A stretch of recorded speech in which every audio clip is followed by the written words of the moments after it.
Let's have peace and equality to give equal opportunity is the gospel of the Egalitarianism Party. We are proud to be represented by the presidential candidate Taylor Carlson and her running mate Claire Millstone to serve as her vice president. Taylor Carlson graduated from Yale in 2012 with a PhD in political science. She works as a senator for the state of Michigan and has taken part in passing the Water for the World Act in 2014. In her personal time, she likes to spend time with her husband, 5-year-old son, and their black lab Charlie. Carlson strongly supports equality among all and believes that providing opportunities for everyone is the most productive way to better ourselves and our country. Claire Millstone graduated from the University of California, Los Angeles with a bachelor's degree in communication. She currently works as the governor of the state of California. She is married with an 8-year-old son and a 3-year-old daughter. Millstone shares the same views on equality as Carlson and also believes that equal rights among all is the best way to provide for the nation. During their time in office, Taylor and Claire are determined to make headway in the issues of mental health, foreign aid, poverty in America, and college costs. Mental health awareness has been on the rise for the past few years, but the Egalitarianism Party believes more effort should be made to aid those who suffer from all forms of mental health.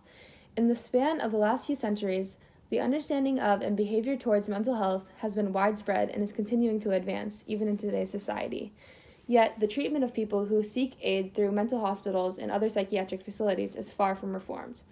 A mental facility is not the answer for everyone, but sometimes people who show symptoms of a mental disorder do not have the opportunity to refuse admission to said facilities. After admission, patients are often kept in small rooms that leave little room for movement. Secondly, workers, known as aides, at the facilities can be hostile and degrading towards patients.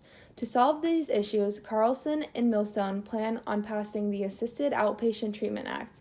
This law requires all 50 states to implement a practice of delivering outpatient treatment under court order to adults with severe mental illness who meet specific criteria, such as a prior history of repeated hospitalizations or arrest.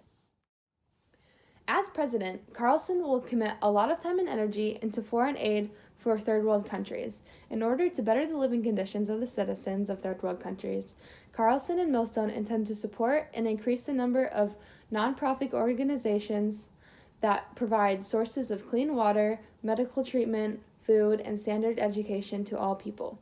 These organizations will be required to provide its employees with a means of travel, meals for them to eat, a place to stay while working in third world countries, and any medical assistance they may need, payment included for all.